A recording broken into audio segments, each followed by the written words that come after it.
McFarlane. Welcome to Conversations with Al McFarlane. This is our Friday edition, and we call it the Healing Circle. Now, for some reason, I see that my image is static and frozen, and I'm not sure, Dr. B, if you're hearing me or not. Can you hear me? I can hear you.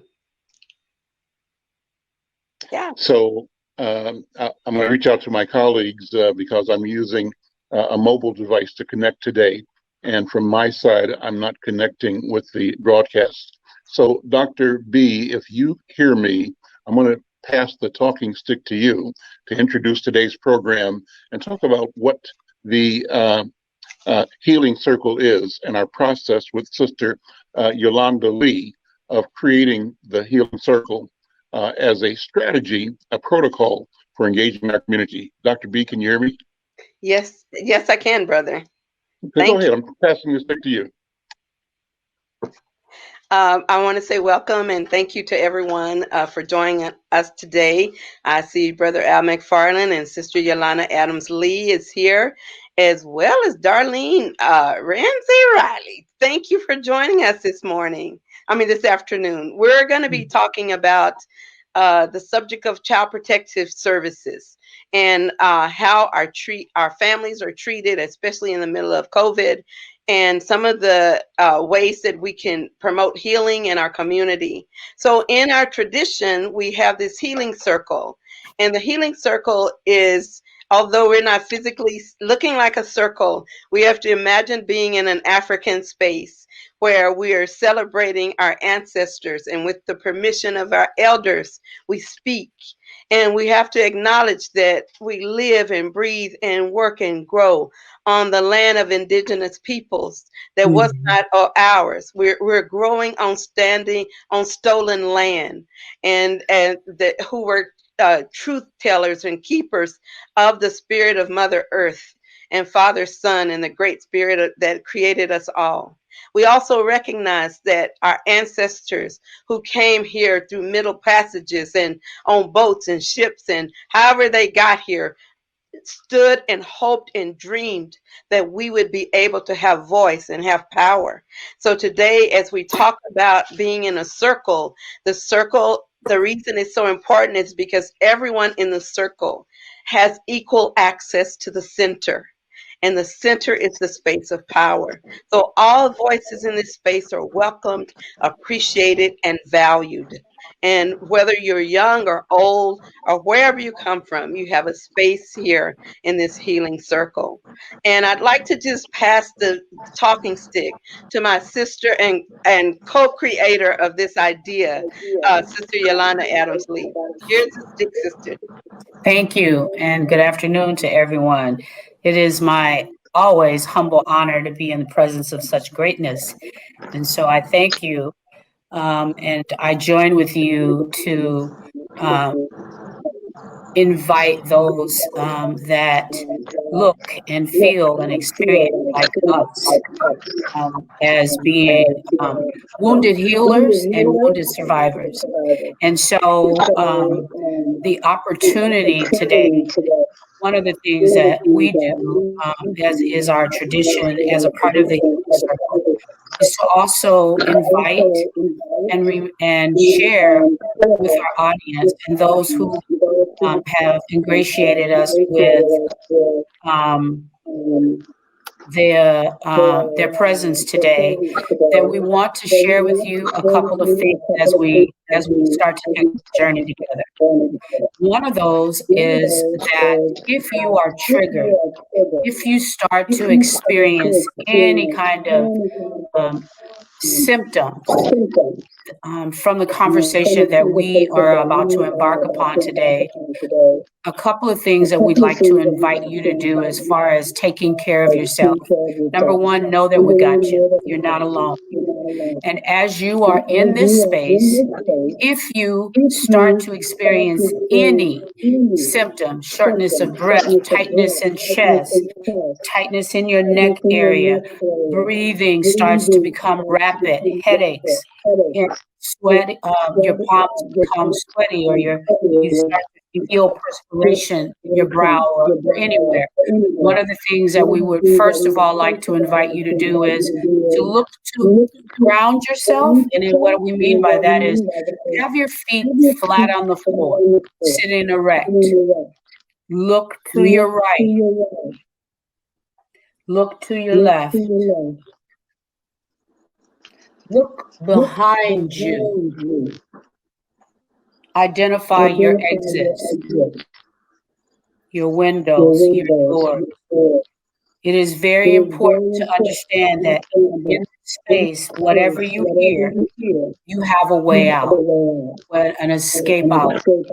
You are safe. And so we want you to know that we got you. And at any time, as we transition to the end of the program, if you need to further process, we want you to contribute to the part of the circle if you are impacted around the conversation we are getting ready to embark on. The conversation that we embark on that Dr. B so eloquently introduced is child protection and COVID. Because remember, this is what we're talking about. Our collaborative is about being empowered, not being imprisoned to COVID. We are not victims, we are victorious.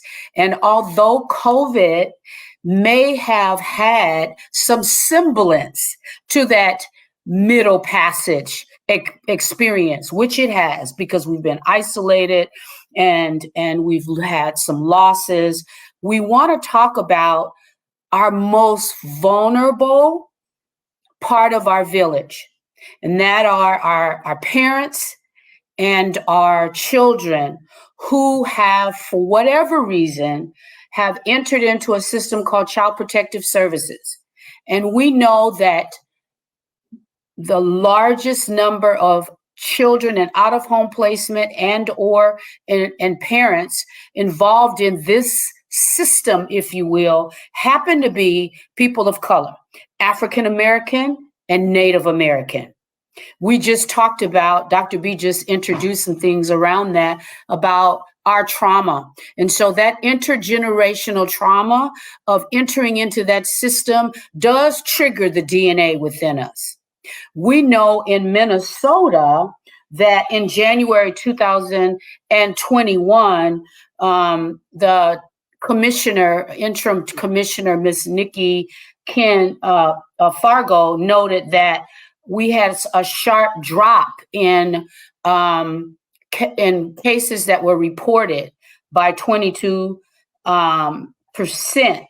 And so we want to talk about what that looks like. That's a congratulatory experience if we knew that those families were safe living in and with COVID.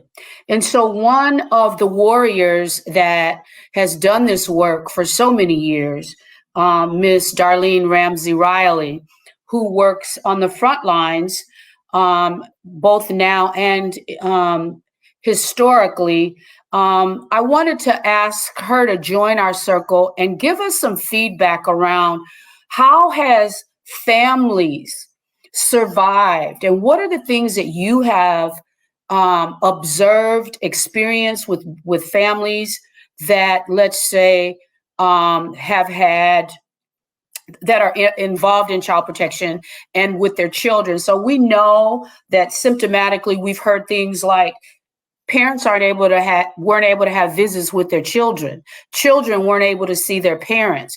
Children and parents both who may have been impacted or infected by COVID, people didn't have any information about the well-being of that person. And that in of itself adds another layer of trauma and fear.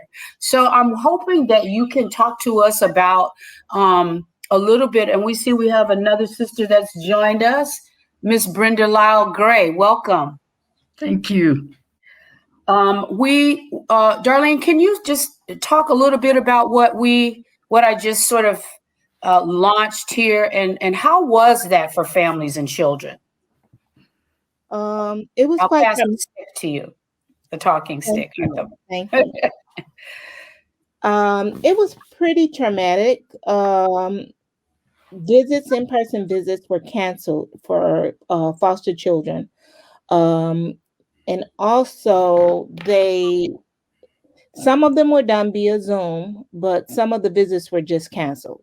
So then you had these kids that wanted to see their parents, the parents that wanted to see their kids, but they could not do so because of the state regulations that they changed in-person visits to Zoom visits.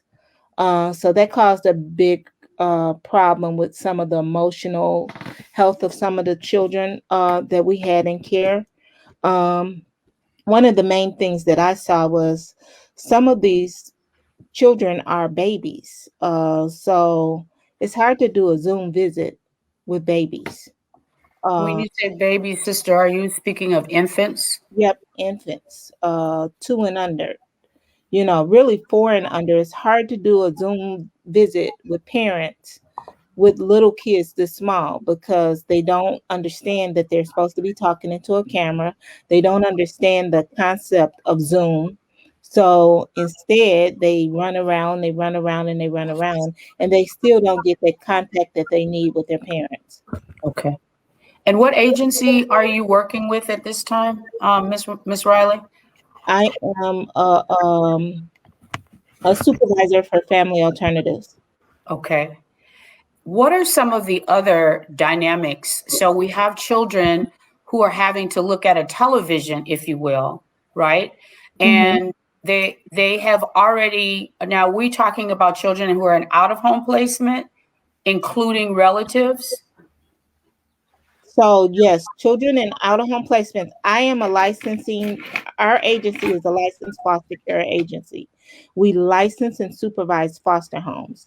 So the kids that I'm speaking of are kids that have been removed from the home and they're in a foster home at this time. Okay. And so prior to COVID, children had what types of, let's just say, reactions to being in an out-of-home placement? And then could you go a little further and share how COVID impacted those symptoms or those reactions to being away from mom and dad or being away from their caregiver? Okay, so first off, out-of-home placements are a traumatic experience for every youth that endures it. To go into the home and remove a kid from their home is traumatic. It causes quite a bit of trauma that on top of that, they then have to worry about, where's my parents, which is what's normally thought about. But now they have to worry about, okay, we got this pandemic and some people's parents are dying.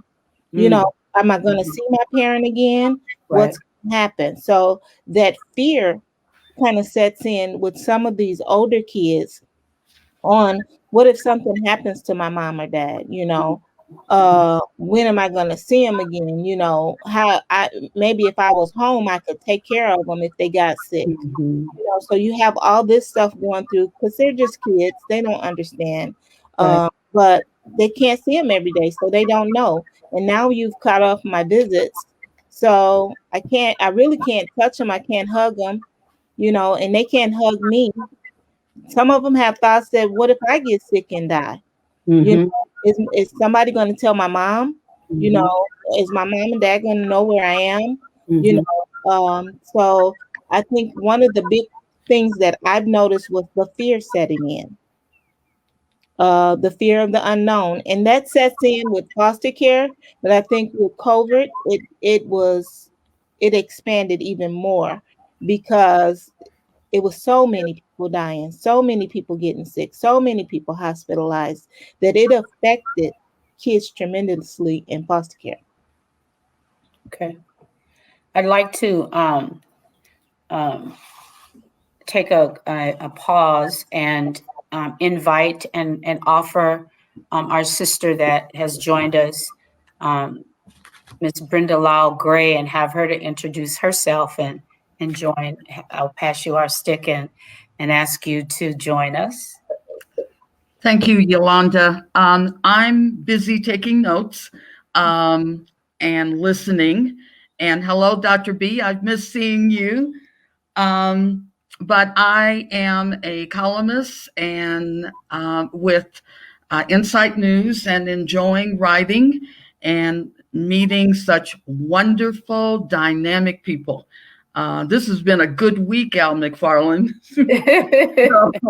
It really has. We met some dynamic young men who are taking the lead of leadership in Minneapolis, and I was just thrilled to meet them. Reminds me of our revolutionary days in Kansas City. So it's been a good week, and so I'm looking forward to hearing more information. I hadn't thought about that angle of the children, and we've talked about trauma, but boy, this is another level of trauma. Mm-hmm. So yes, ma'am. I'm looking forward to hearing more. So some of the reports, I'm going to shift just a moment. Some of the reports that I've personally observed and encountered that were quite concerning to me, Darlene, and Dr. B can chime in as well, is that we had parents that, let's say, had a case plan, because if allegations are made against a family, then the county or those in authority to say, this is what you need. This is the kind of corrective action that needs to occur for us to either return your children to you or for us to get out of your business. And so one of the things that was quite concerning to me and others in the community is that we had parents that perhaps were in treatment, right? So they were receiving maybe some chemical dependency treatment. And so, as we were all learning, and those in authority in the health profession were learning how to navigate this, folks were already, tested, and they're in treatment, they're going about their business. Someone new comes in the door who perhaps tests positive, and everything shuts down. So now I can't go see my babies on my visit. I don't know if I have it or if I've passed it on. Can you talk about how that impacted from what you've observed? We've talked about the children, but let's add this other component. How was that with COVID, and what services did we hear that were offered in our community? Because what we heard was we were probably the least likely to get vaccines and get tests, and we're isolated, and folks who've ever been, maybe incarcerated are now being triggered because it's like, oh, you got me in solitary confinement. Another trigger, another layer of trauma that has not been healed. So can you talk a little bit about that? Yes. And I'll pass you back the talking stick. Thank you. I would say that I have watched several parents just give up on doing their case plan due to all of this, the stipulations that are the regulations with COVID, because they've been shut down several times. If I'm speaking of one particular family that I'm recalling, first the wife ended up with someone with COVID on her job. They had to stop work. They had to stop working. They had to stop visits. Mm-hmm. Then I want to say about 3 weeks later, the husband ended up with COVID. They had to stop work. They had to stop visits. All of their stuff ceased. So at this point, they're up for a pre-trial for termination. Can you say what that means, termination? So termination of parental rights. What does that mean? So that means that normally once they come up for termination of parental rights, it's normally that they're not doing their case plan.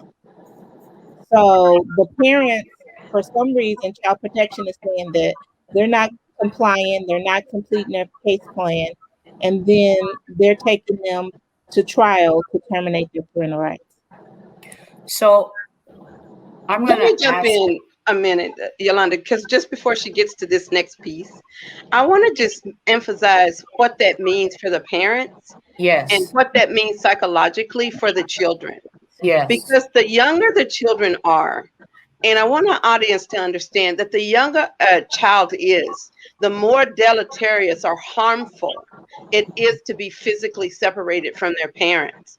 Because we have attachments that occur early on in infancy through toddlerhood that children actually have to physically feel the heartbeat of their parent, physically feel and hear the voice of their parents to create the neural pathways of familiarity that let them learn what is a safe space from what is not.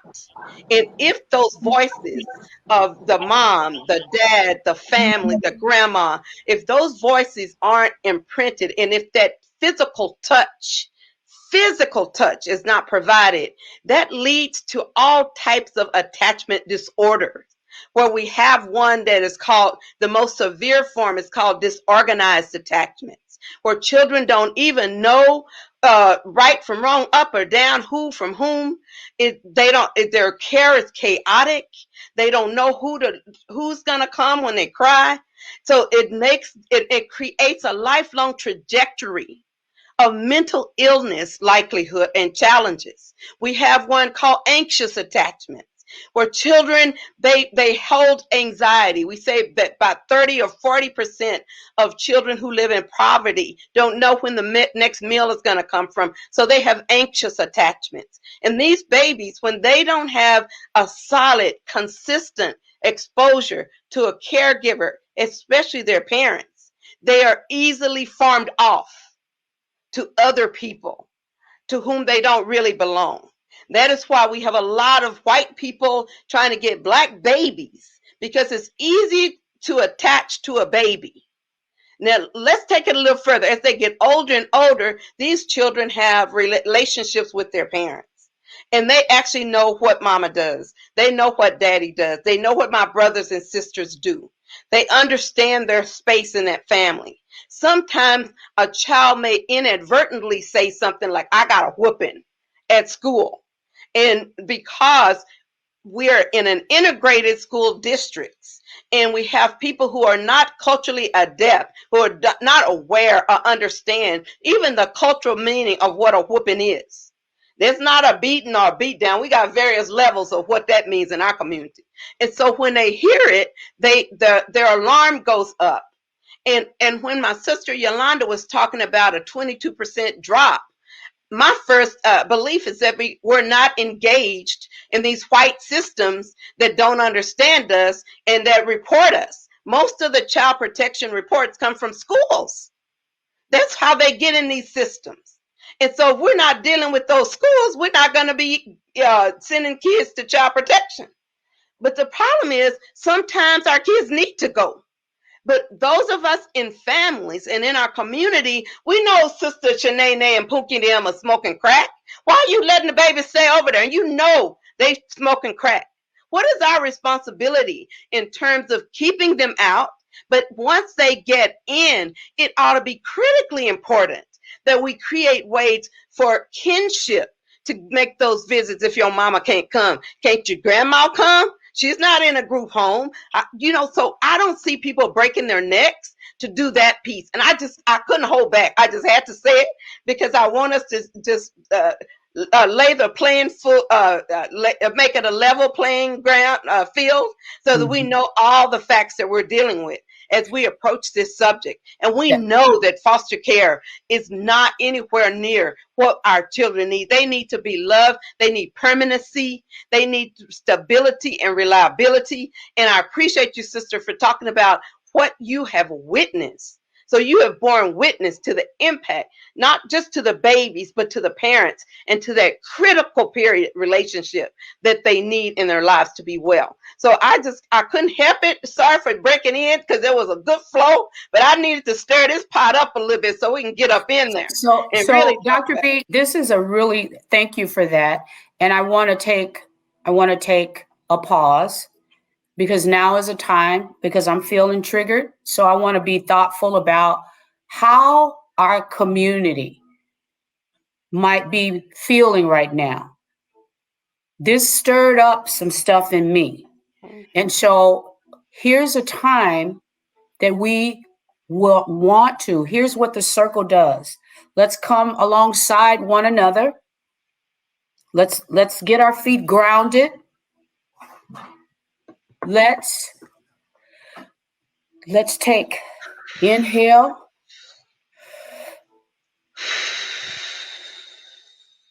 Exhale. That's gonna slow down your breathing and your heart rate.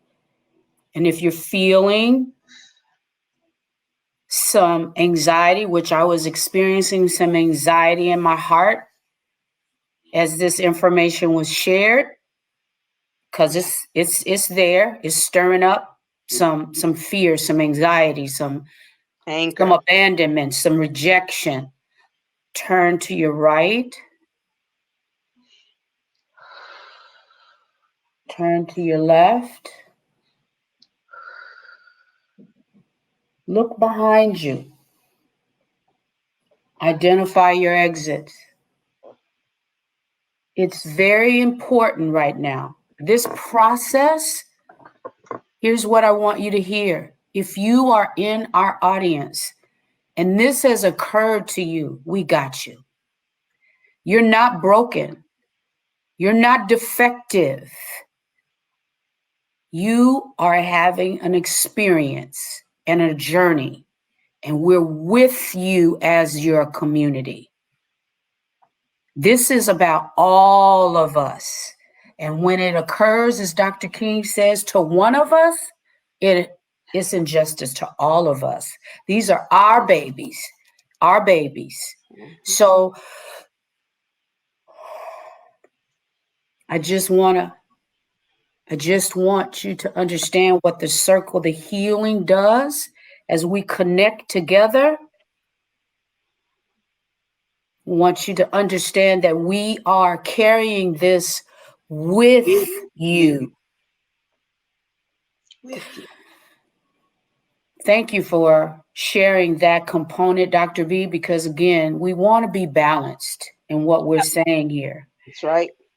And we know that our historic trauma goes back to that inner passage that Dr. B has talked about, being brought to this country against our will, held in captivity against our will, sometimes beaten and sold off, away from our children, away from our wives, our husbands experiencing other men raping their wives and children.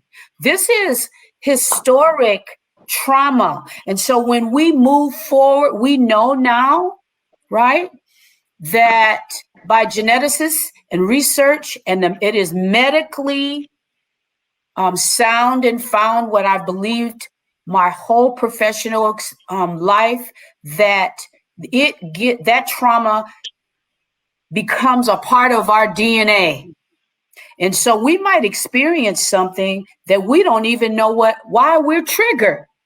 But maybe Big Mama Nim, 3 generations ago, our great grandmother, who was on a plantation or in that inner passage or was in a boarding school. Come on. Then we experience something and we have a reaction. And then folks misunderstand. And maybe we don't even understand why we're responding that way. And so as we have this conversation, these are the things that we're talking about, why our children may be asymptomatic.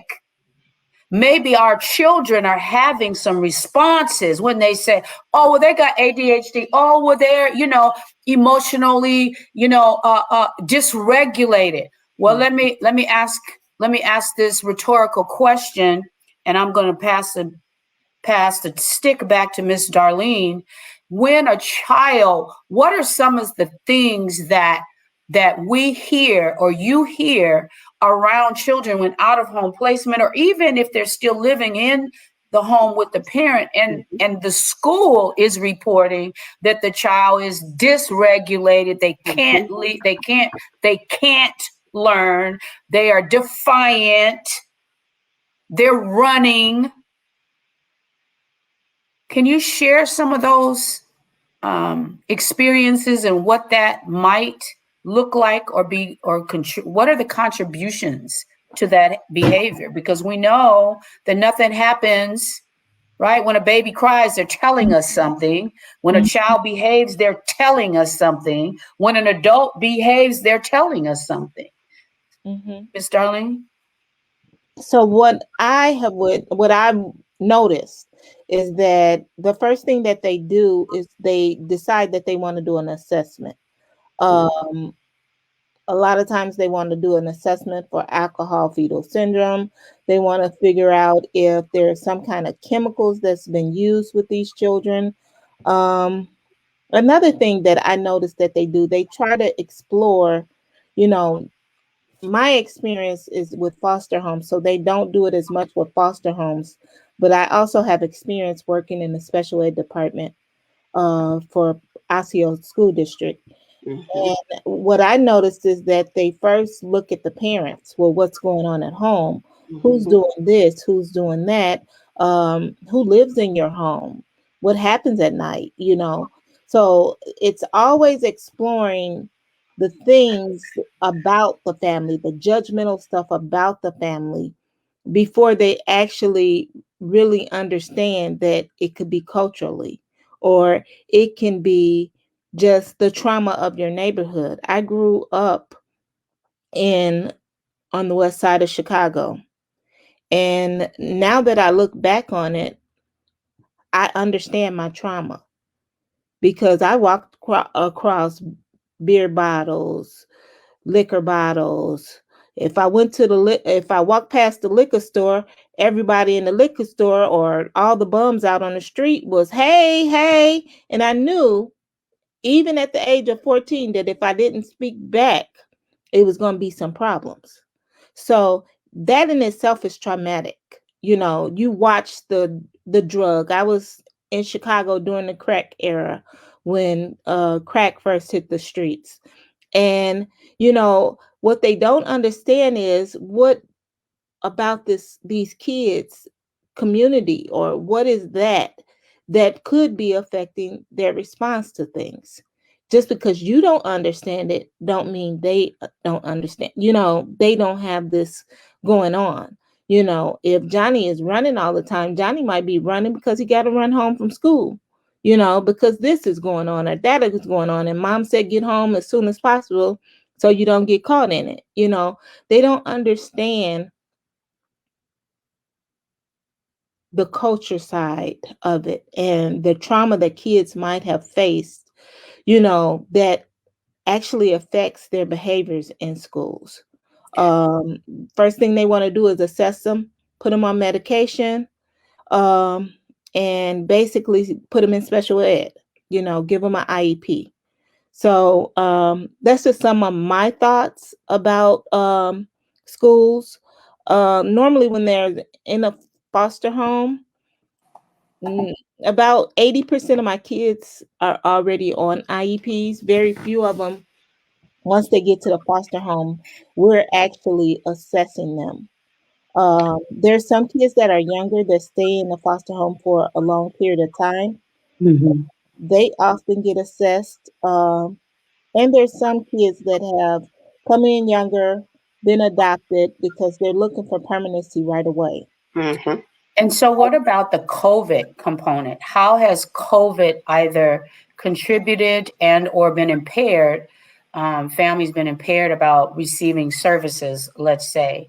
And, you know, we know that poverty, oppression, right? Lack of housing ravages our community, right? And so we know that in particular, we have had those who have been thoughtful and made it and regulated free lunches and free breakfasts for our children. What about those children that are now not getting those services because of COVID? Mm-hmm.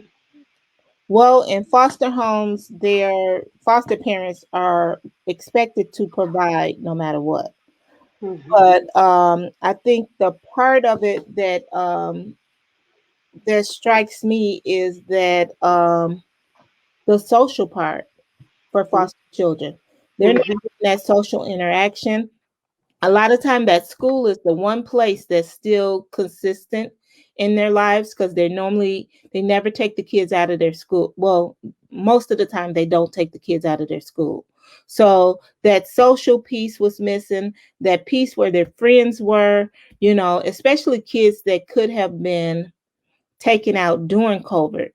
So then their parents are separated from them. Their teacher is separated from them. They may see her on Zoom, for distant learning, but all of that was taken away from these kids, And I do have one case that was the case that happened with them, that were removed in the middle of COVID, and everything was wiped away from these kids. And they were traumatized. I was at that foster home, I want to say in a 5-week period, I had case noted at least 20 visits, where back and forth, where the kids wouldn't stop crying. They wouldn't stop crying.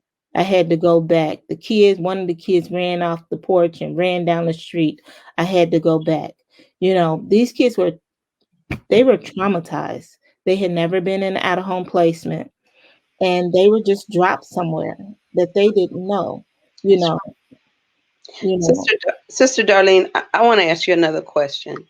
As long as you're holding the talking stick, this would be a great time to educate us about something else. In my practice, I often have seen that because foster care parents would take kids to counseling, or you go to their house and do home visit for counseling for the kids.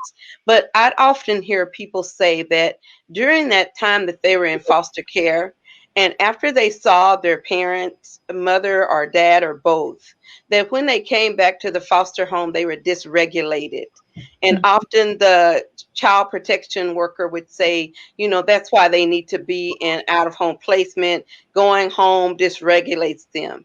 I have my own hypothesis, but I'm just wondering, what did you see? Did you see that happening with kids who would go and meet with their parents and then come back dysregulated? Yeah, 90% of the kids go on visits and they come back dysregulated. But I don't think it has anything to do with they shouldn't be at home. It has more to do with the trauma of them being removed. Kids don't care how abusive or neglectful or whatever those parents are. They want to be at home. And to be away from that person that they have formed their attachment to, no matter if it was good or bad, is still traumatizing to them. So it's always going to cause triggers when they go back to them and they have to leave. So no, I disagree with that. I don't think that it means that kids shouldn't go home. I think it means that this situation with out-of-home placement is extremely affecting their emotional and physical health. Thank you. I thought you might say that. I agree with you. And let me break something up, if you would. I'll ask for the talking stick. Here, I'm handing it to you. Thank you. I'm taking it. I want to thank everybody for this wonderful conversation, this informative and passionate examination of the issues and the challenges.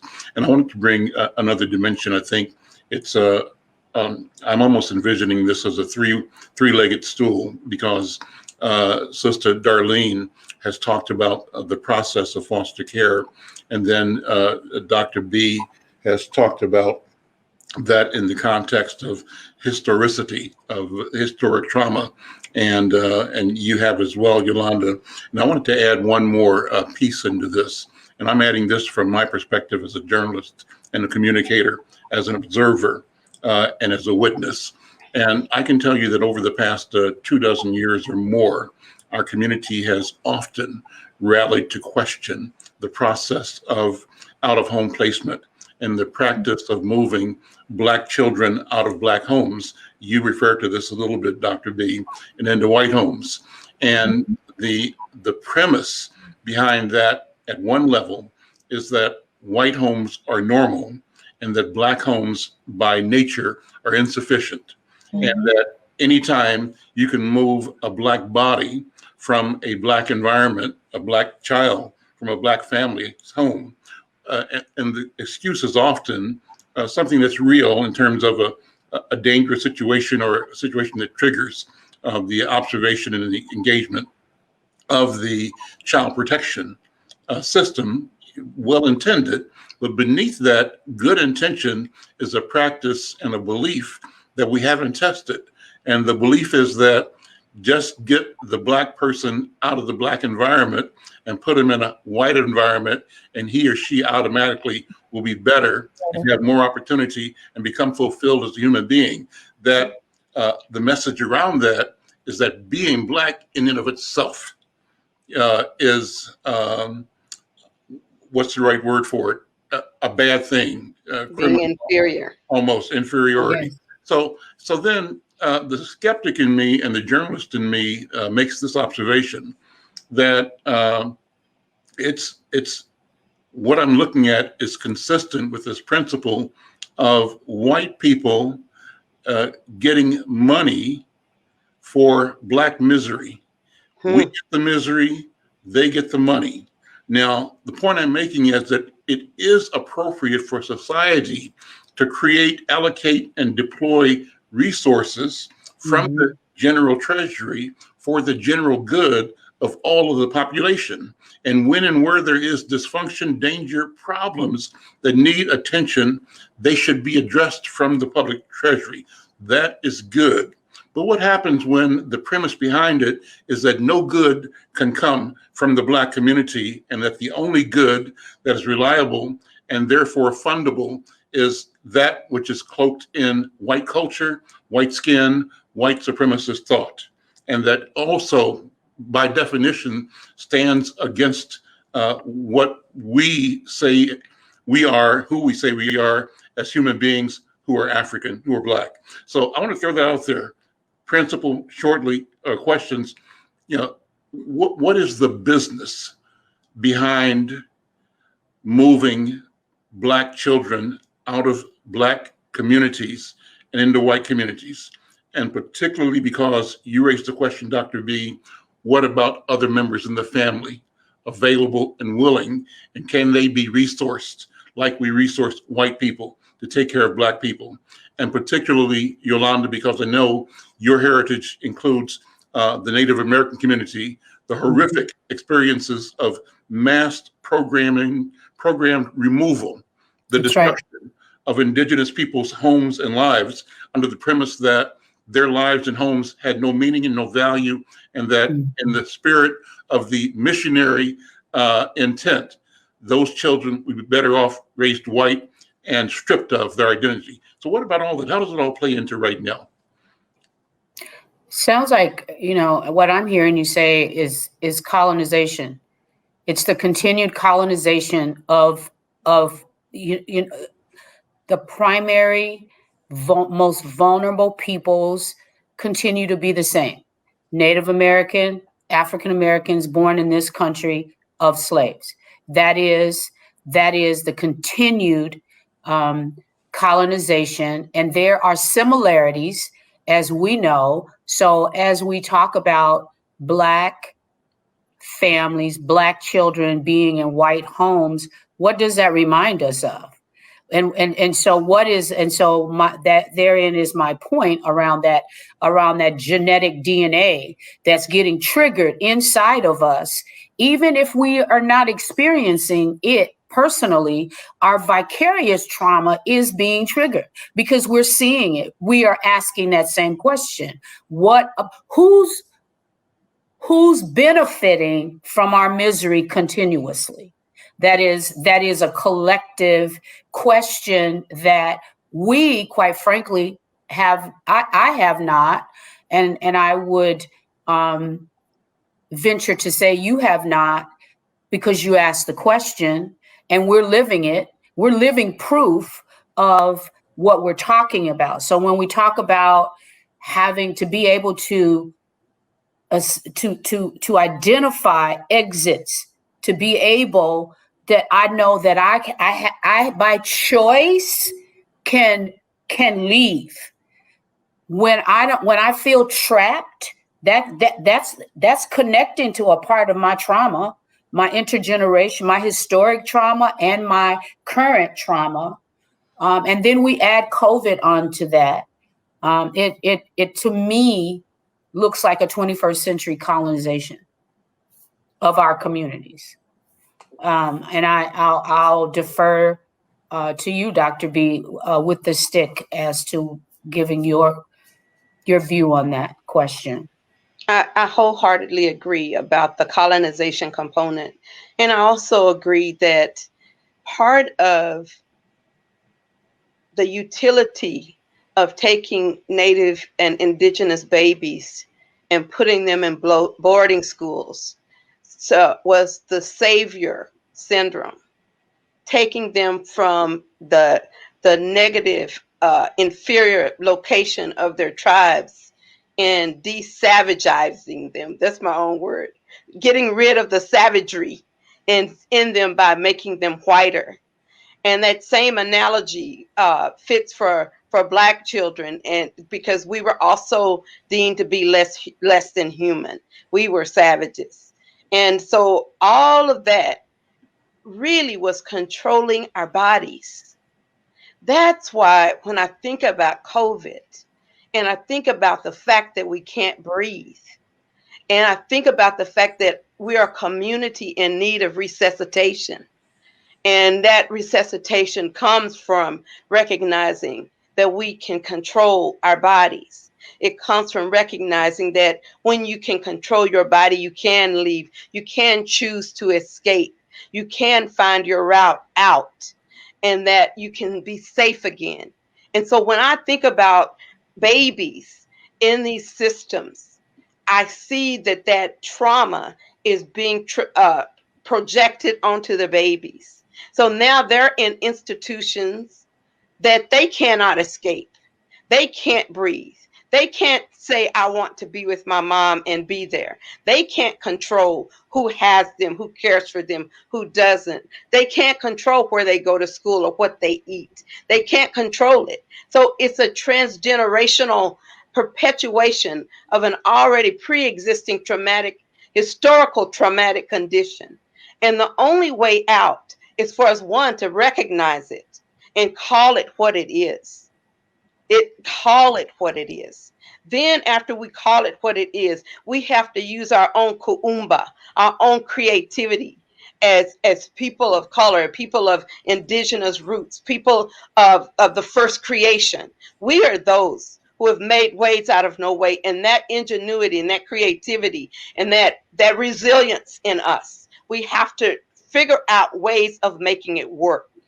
So that's what comes from this for me, is this discussion when I listen to my beautiful sister over here, Darlene, who's working every day and seeing the pain firsthand. I don't see it every day. Well, I see it every day, but not by the same people, because they come to my clinic. I see them all week.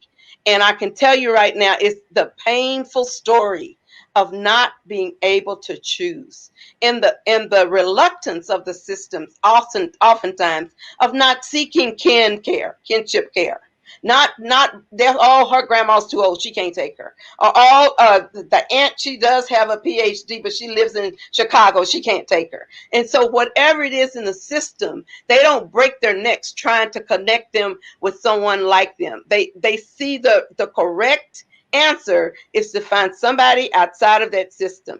And when we do get Black and brown bodies who want to adopt or foster children, if they are not carefully managed into the foster care system, they too will join the white oppressor in their belief structure in terms of how they are supposed to engage their own brothers and sisters from their community. So to me, as we think about centering on the healing power within us, the healing power that has brought us here. I think we have to seek solutions that maintain our cultural cohesion and give us the power that we were rightfully and divinely born with. That's my answer to that question. Darlene, I'd like to wrap it up with one more question in specific, that so that folks know that we're still, that's a part of our gift, that's a part of our creativity, is that we're still talking about children and child protection during COVID.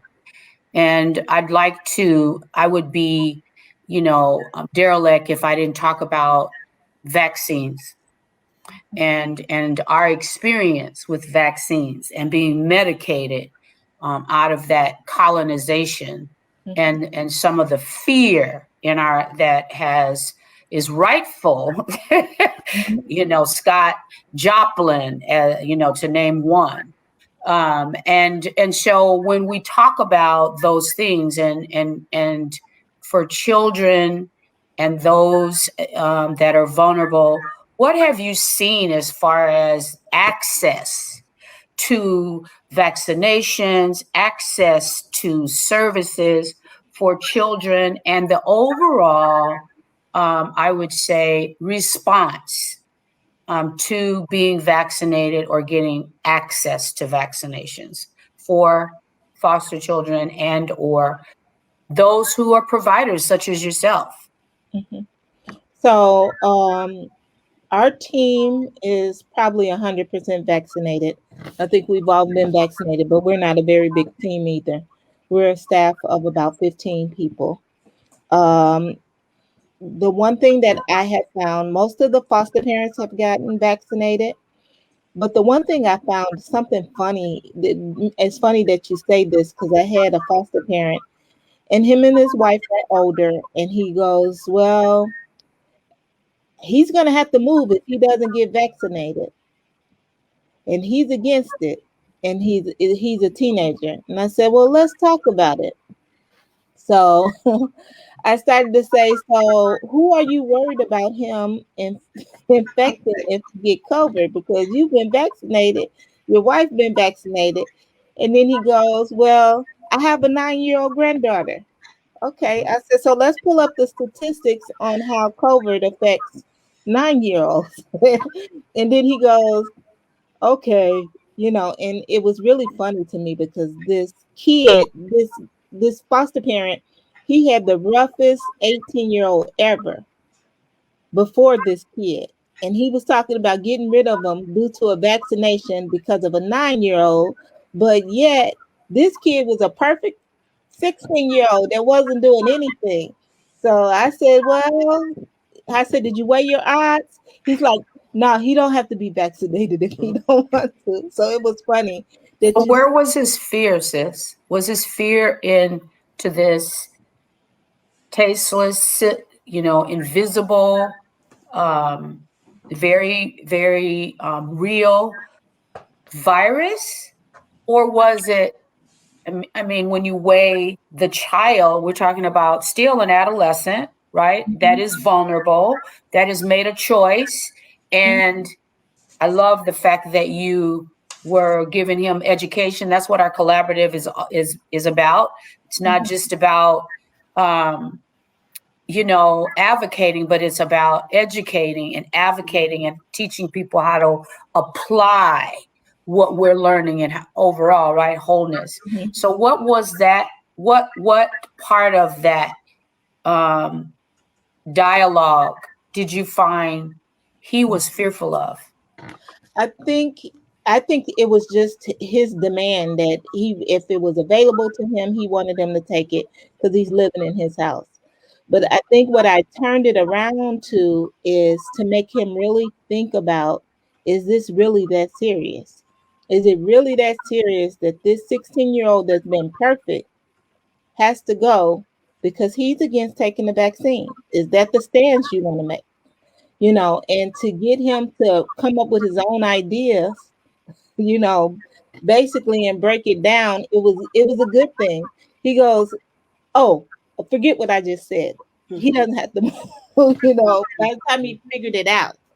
So how can we, what do children and adolescents and even foster parents that maybe have some reservations about the vaccine, have some reservations about the process, what can we do to support that, those concerns, those needs? How can we, as part of our collaborative and our community, how can we put our arms around those children and those families and walk alongside them to help them to get what they need? What would you say the greatest need around COVID and children in out-of-home placements, foster parents? What is the greatest need there?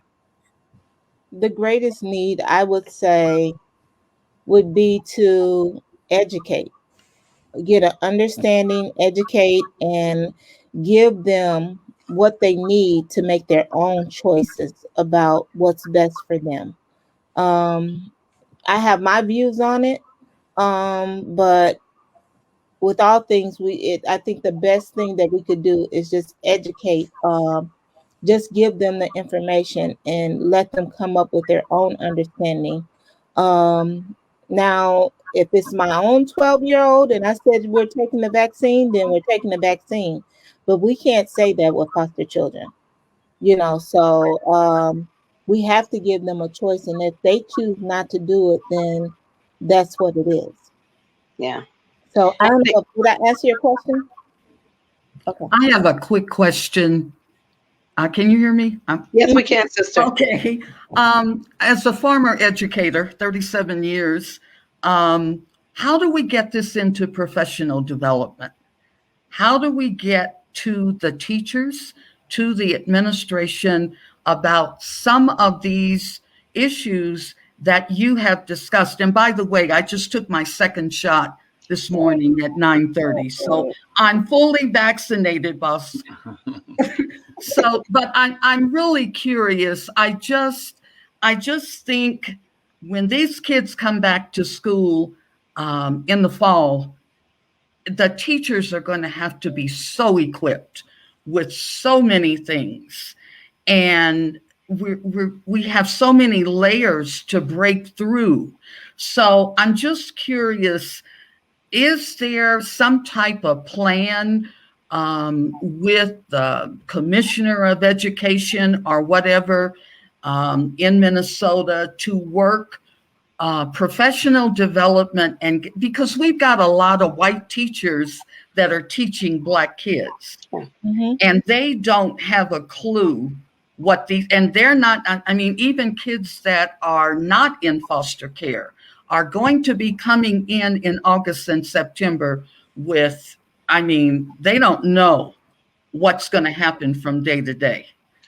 So I was just curious, how do we get to the teachers, and especially to the white teachers, to understand what these kids are going through and the families? Well, we have to leave that as a question to think about because we're out of time. Oh, I'm sorry. We're absolutely out of time. This has been a wonderful, wonderful program, a great conversation, a great subject. And I want to thank everybody. And Darlene, thank you especially for the work that you're doing, the leadership that you bring to community, and for the clarity that you bring to all of us, enabling us to focus on critical issues. Thank you, Yolanda. Thank you, Dr. B. Thank you, Brenda Lyle. This has been a great conversation. We're here every Friday. Now, you might be checking us out on YouTube. If you do, subscribe to the channel. If you're watching on Facebook, like us, share the conversation. You may be checking this out through the Facebook page of the Black Press USA, the Facebook page of the National Newspaper Publishers Association.